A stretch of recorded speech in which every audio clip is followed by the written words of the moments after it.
नमस्कार साथियों। तो आज है 5 ऑफ जुलाई 2026। दोस्तों कल 6 जुलाई यानी सोमवार से फिर से बाजार खुलने वाले हैं। तो चलिए, बाजार खुलने से पहले इस वीडियो में हम चर्चा करेंगे कुछ ऐसे इंपॉर्टेंट की फैक्टर्स जो कि अपकमिंग वीक पे बाजार को ट्रिगर कर सकते हैं।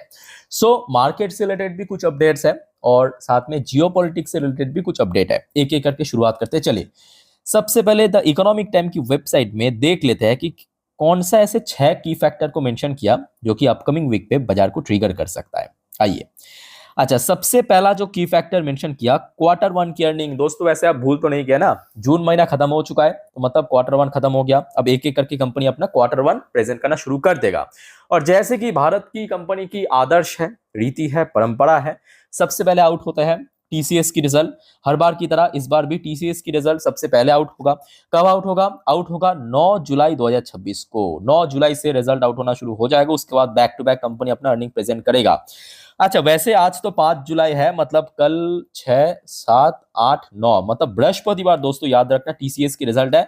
और इस बार टीसीएस की रिजल्ट के साथ साथ जितने भी आईटी कंपनी की या आईटी सेक्टर की रिजल्ट है दोस्तों, very very crucial, because back to back 6 महीने से, मतलब 2026 ही आप कह सकते हो, 2026 की जो फर्स्ट हाफ है जून तक कुछ अच्छा नहीं बीता आईटी कंपनीज के लिए। बैक टू बैक गिरावट, टीसीएस, इंफोसिस, ये भारत की one of the largest company 35% करके पिटा है।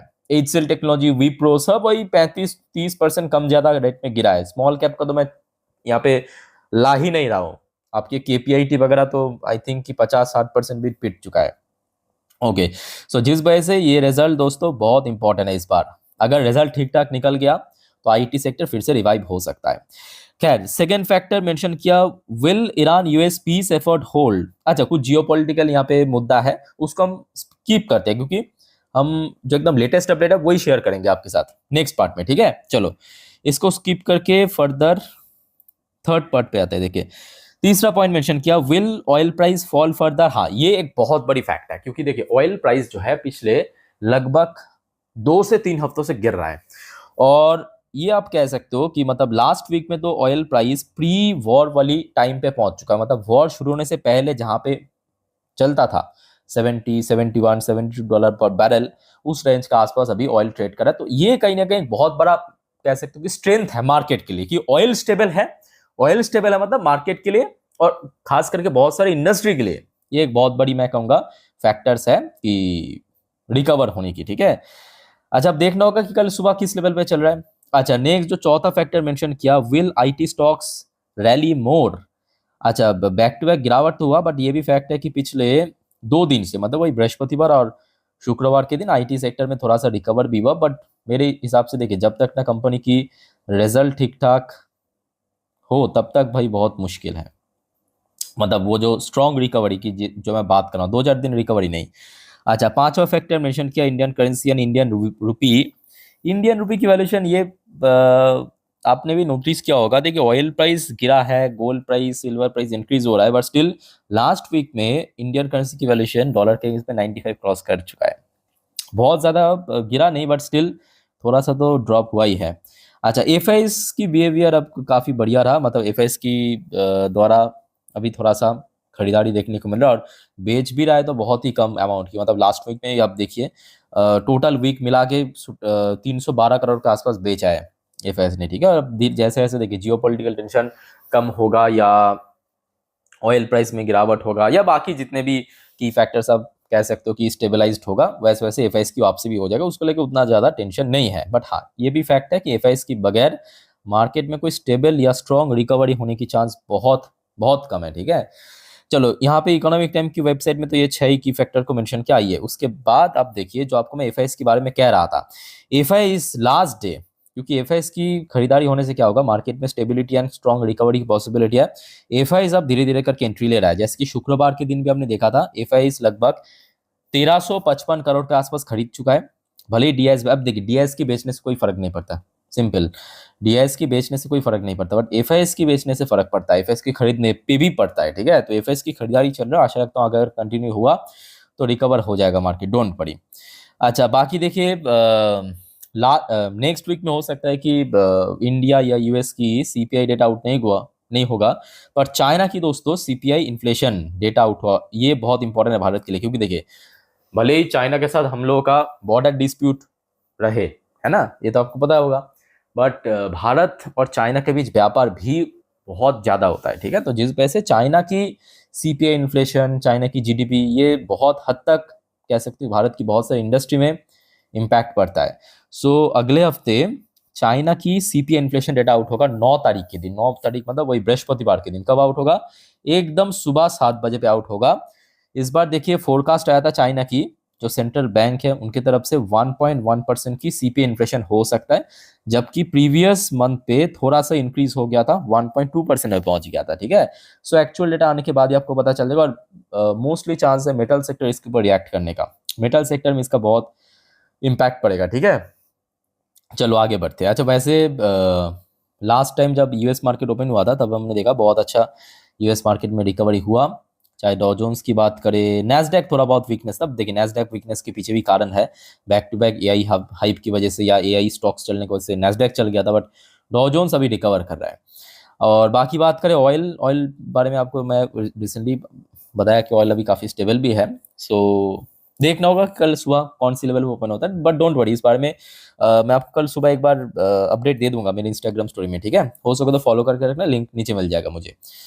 अच्छा अब आ जाइए इंडियन करेंसी। इंडियन करेंसी अगर आप देखेंगे, एक चीज़ मैं आपको दिखाता हूँ। देखिए इंडियन करेंसी की वैल्यूएशन, ये 1 मंथ की चार्ट आप देख सकते हो, 1 मंथ की चार्ट है ना। आप देखिए जून की 10-11 तारीख से बैक टू बैक जून की 28 तारीख तक आप देखिए वैल्यूएशन इंक्रीज हुआ था, मतलब प्राइस गिरा था बट वैल्यूएशन इंक्रीज हुआ था।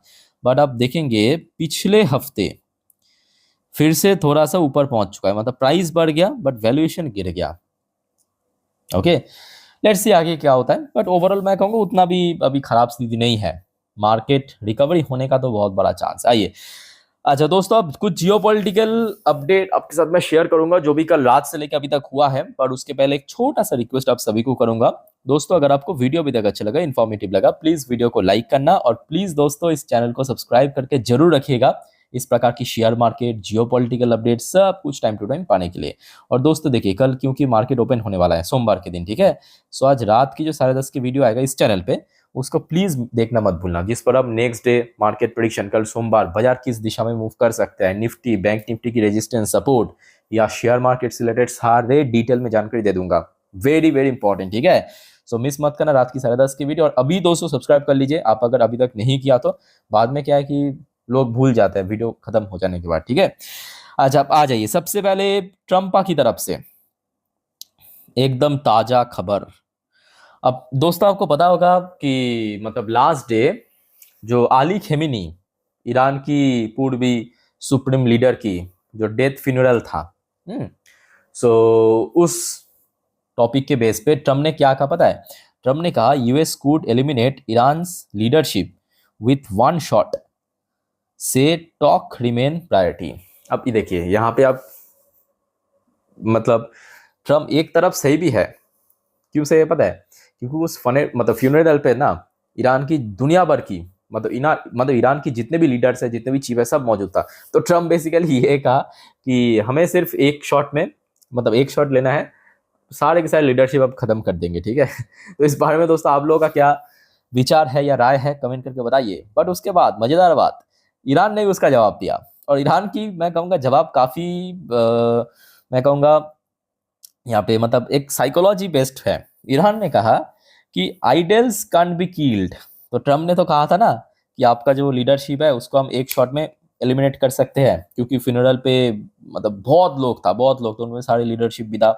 तो ईरान ने उसके रिस्पॉन्स में कहा कि आप हो सकता है कि मार सकते हो, बट उसका जो आदर्श है या नीति है उसको आप मार नहीं सकते। Idol can be killed, Iran respond to Trump remark on Khamenei funeral. Okay तो ये थोड़ा बहुत आप कह सकते हो कि एक काइंड ऑफ मतलब तू मैं चल रहा है, बट बहुत बड़ा कोई मैं कहूँगा मतलब वो नहीं हो गया। ओके अच्छा एक और रिपोर्ट निकल कर रहा है, ये बहुत इंपॉर्टेंट है। इंपॉर्टेंट क्यों है पहले आप समझिए। रिसेंटली ट्रम्प और नेतन्याहू के बीच जो थोड़ा सा इनडायरेक्टली बहसबाजी हो रहा है, डायरेक्टली नहीं जैसे कि ट्रम्प और मिलोनी या ट्रम्प और मैक्रोन के बीच होता है वैसा नहीं, पर थोड़ा इनडायरेक्टली पीठ पीछे हो रहा है, ठीक है, पर्दे के पीछे हो रहा है।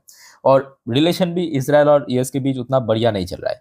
तो ट्रम्प ने कहा कि Netanyahu knows who the boss is, मतलब नेतन्याहू को पता है कि कौन बॉस है। Ahead of possible White House meeting, अब सुनने को आ रहा है कि नेतन्याहू के साथ डोनाल्ड ट्रम्प की व्हाइट हाउस में मतलब यूएस पे एक मीटिंग हो सकता है बहुत जल्दी, बहुत जल्दी, बहुत जल्दी, मतलब अगले हफ्ते के भीतर भीतर, ठीक है। तो ये बहुत इंपॉर्टेंट मीटिंग रहेगा, क्योंकि इस मीटिंग की जो आउटकम हो सकता है कि उतना डिस्क्लोज नहीं होगा, ये फैक्ट है, ये मैं आपको शुरू में बता दूं, क्योंकि बाकी मीटिंग्स के हो सकते हैं आउटकम पता चल जाता है, ठीक है, मीडिया में आके मीडिया ब्रीफिंग में, बट ये मीटिंग की जो आउटकम है उसको शायद मेरे हिसाब से अनडिस्क्लोज रखा जाएगा, थोड़ा सीक्रेट रखा जाएगा, ठीक है। सो बट इस मीटिंग की इंपॉर्टेंस बहुत ज्यादा है इस मिडिल ईस्ट वॉर पे या फ्यूचर के लिए। अच्छा, उसके साथ से दोस्तों एक और इंपॉर्टेंट फैक्टर, एक और इंपॉर्टेंट खबर मिला है आपके ईरान की तरफ से। इस बार ईरान ने कहा Iran to charge service fees for state of Hormuz transit. जो ईरान की मंशा था, ईरान की जो इच्छा था, उसको इस बार लाने जा रहा है। ईरान ने कह दिया कि हम जो सर्विस चार्ज है या सर्विस फीस है उसको हम लागू करेंगे स्टेट ऑफ हॉर्मुज ट्रांजिट पे। Promises special treatment for allies, साथ में ये भी कहा कि ईरान की जो मित्र देश है या ईरान की जो अलायंस देश है जिसको ईरान अपना दोस्त समझते हैं, उनके लिए हम छूट दे सकते हैं। जैसे कि रिसेंटली हमने देखा ईरान की जो एम्बेसडर चाइना की विजिट में पहुंचे थे, तब चाइना में आके कहा था कि चाइना के लिए हम फ्री रखेंगे हमेशा। अब देखना होगा ईरान मतलब ये कर पाते हैं या नहीं कर पाते हैं। अगर ईरान मान लीजिए कि इम्पोज हो गया, मतलब इम्पोज कर दिया स्टेट ऑफ हॉर्मुज पे टोल कलेक्शन, तो अब कौन कौन सी देश को अपने दोस्त मानते हैं, क्योंकि ऑलरेडी एक बार हमने देखा था ईरान ने कह भी दिया था कि दुनिया में टोटल 5 ही देश है हमारा दोस्त, एक आपके चाइना, पाकिस्तान, इराक, रशिया और भारत, भारत का भी नाम था। लेट्स से आगे क्या होता है, ठीक है। तो कुल मिला के देखिए माहौल मैं कहूँगा उतना खराब नहीं है, मतलब ऐसा माहौल है कि मार्केट एटलीस्ट रिकवर हो सकता है, मार्केट रिकवर होने का बहुत बड़ा चांस है। अब देखिए ये अभी की बात है, अब जियोपॉलिटिक्स में कभी भी कुछ भी हो सकता है। तो कल सुबह तक अगर कुछ और हो गया तो जरूर मैं आपको जानकारी दे दूंगा दोस्तों। सिर्फ आप मुझे फॉलो करते जाइए, जो भी मैं टाइम टू टाइम अपडेट देता हूँ, और चैनल को सब्सक्राइब नहीं किया तो करके रख दीजिए, ठीक है। और रात की 10:30 की वीडियो प्लीज मिस मत करना। बाकी कोई और आपका कंफ्यूजन या डाउट्स है कमेंट करके प्लीज बताइए। सो वाइंड अप करता हूँ वीडियो को। टेक केयर, बाय बाय, जय हिंद।